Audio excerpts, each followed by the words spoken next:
so you may not know where I am right now, but this is one of the coolest spots at Islands of Adventure. Today I'm showing you all of the hidden spots at Universal's Islands of Adventure. We're starting in Port of Entry. This is the first one. This is the Port of Entry jail, but it looks like whoever they were keeping in the jail has escaped, so that's probably not good news for this video, but let's keep going. This next one is also in Port of Entry. It's actually called the Navigators Club, so it's right next to Confisco's, and it's a private dining room. A lot of the times now Confisco is actually using it, but before that it was used just exclusively for private events, so you can't go up there on a normal day, but it's up these staircases. We could probably put a photo of what it looks like right now. And then the other cool thing, and this is even more rare, but occasionally at certain private events, they'll actually let you go on the bridge as well. So this bridge is actually technically accessible if you're a part of a private event up here, so pretty cool. If you keep walking straight at Port of Entry, you'll eventually get to this kind of lagoon landing area, which isn't as hidden as some of the other areas I'm calling out, but it is a cool little area to relax. I was kind of nervous to tell you some of these hidden areas because, like, what if suddenly there's a lot more people at these spots? But number one, you deserve it. And number two, this final area I'm going to show you is like the largest area at Islands of Adventure that is just completely empty most of the time. So I thought it'd be cool if more people went back there. So I'm going to show it to you at the end of the video. Stay tuned. This spot is great though because of the ducks. Look at all those baby ducks. So keeping up with the By the Lagoon theme, over in Marvel Superhero Island, By the Lagoon is also pretty hidden and tucked away. There's usually not many people here. There's also a great view of Hulk behind me, and there's some cool signs that you don't typically see. So for example, there's a Stark Industries sign right over here, and then this lagoon landing kind of continues over to the restaurant over here, which is also a great place to eat, especially like on a day like today where it's like 80 is the high, so you can have a beautiful meal outside on the lagoon. You can't get better than this. I'm filming during a busier time of the year. It's actually during spring break, right after Easter. So normally it isn't as busy as it is today. This area around Doctor Doom is usually pretty deserted, and there's lots of fun little things to see. There's a button over here that I talked about in a previous video that I'll add a link to. Just lots of really cool different things. There's also a spot that really you only see if you ride Doctor Doom, and I feel like a lot of people skip Doctor Doom, so you probably haven't seen it before. I'll show you that next. When you're exiting Doctor Doom, unfortunately you can't sit in it, but there is Doctor Doom's throne. Again, you'd only see this if you're riding the attraction or if you climb up these stairs in the Marvel arcade and check it out. So pretty cool little spot.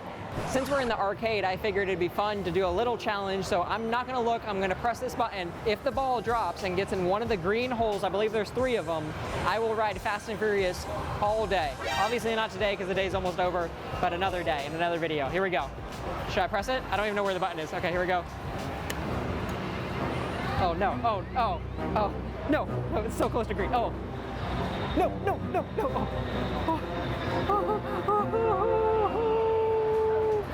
oh, it was so close. That was way too close. So behind Popeye and Bluto's Bilge Rat barges, there's a lot of cool things. The first is where I went to school, the School of Fish, down here in the lagoon. Keep on moving and you'll see a beautiful view of all of Islands of Adventure. So you've got Mythos straight ahead, but then you've also got Hulk, Seuss Landing, and the newest addition, Velocicoaster, and it is the best view you can find, in my opinion, of the Mosasaurus roll. So this is one of the most memorable moments of Velocicoaster where you do this flip right over the water, and usually, I can't guarantee this, but usually the Mosasaurus doesn't pop up and eat the guests. If you're walking up to Dudley Do-Ride's Ripsaw Falls and you take a left, right before you get to Comic Strip Cafe, there's this little seating area. You've got a nice bench. You can see this area from Greater Toon Lagoon off to my right, but you're blocked off by a gate here, so you can't get here without kind of walking around. But it's usually a lot less busy if you're waiting for a family member on Dudley Do-Rides. The only warning I will say is there's this button over here. I'll go press it. It's not that pleasing to hear over and over and over. So probably not the most relaxing spot, but still kind of hidden. So this is a more common spot at Jurassic Park River Adventure. You can watch the vehicles drop down, which is always fun. But then if you keep walking straight, you'll end up at Thunder Falls Terrace, which is a really nice indoor restaurant. They have some outdoor seating where you can enjoy a nice meal overlooking the Thunder Falls, what it's named after. Pretty cool. This next one is very, very hidden. I feel like most people don't know about it. Let's go. So if you don't know where I am, I'm deep within Camp Jurassic right now, within the caverns of Jurassic Park. This is a really cool area, both in day and night. We're here in the middle of the day, and it's really dark in here because it's inside. You've got this mist. It's almost hard to film in here because it's so cool, but it is really, really a neat spot. This spot isn't quite as hidden, but it is the backside of water. So when you get off of Hagrid's, if you keep walking straight and you go left at Dervish and Bangs and past Ollivanders, area is a little less crowded than the main Hogsmeade walkway. So it's what I would consider a hidden area within Hogsmeade. There's two more that I want to show you.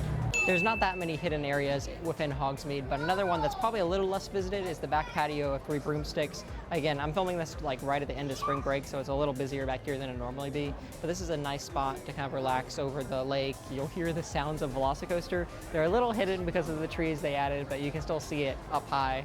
Yeah, it's a nice little spot. Grab a hot butterbeer during the winter and chill out over here. So this one is probably the least visited spot in Hogsmeade just because there's nothing to get to back here. Like the other ones, you know, you could get to Hagrid or you could get to Three Broomsticks. This is just nothing back here, but it is a really cool spot. It's between Honeydukes and Three Broomsticks, and there's just windows. This is also a really cool photo spot because it's just not that populated. I'll show you a couple of poses that you can maybe consider for your next trip here.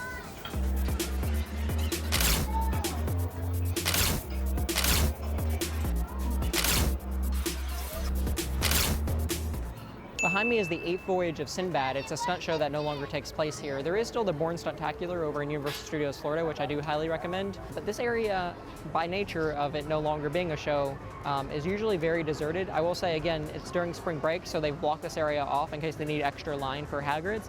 But generally these barriers aren't here and you can just kind of relax in this area. Again, some really cool photos, especially at night. Like this area really lights up at night and there's really no one back here at night. It's a really cool spot to check out. So over at the exit of Poseidon's Fury, you really only see this spot if you're exiting Poseidon's Fury. So most of the day when there's not a show exiting, this is a great spot to just relax and chill out. It's right next to Treasures of Poseidon, the gift shop for Poseidon's Fury. Poseidon's Fury just recently did reopen. They closed it due to COVID and they just reopened it with really updated lighting and effects. So it looks great. This one is probably a little bit more popular, so you could probably call it an oldie but a goodie, but it's behind Minthos, probably my favorite restaurant, Islands of Adventure. This back patio area is beautiful, you know, another great view of the lagoon, and then of course there's the troll who sleeps under the bridge back here, so you have to stop by and pay your dues to the troll under the bridge. Here it is, the most hidden area at Universal's Islands of Adventure. It's in Seuss Landing, and this stage used to be where the Oh, the Stories You Will Hear show took place. However, years after Islands of Adventure opened, they moved the show closer to the pathway. I hope you really enjoyed this video, and if you did, I've got another one you're really gonna like. It's 9 must-do things in the Wizarding World of Harry Potter Hogsmeade. I'll see you in that video.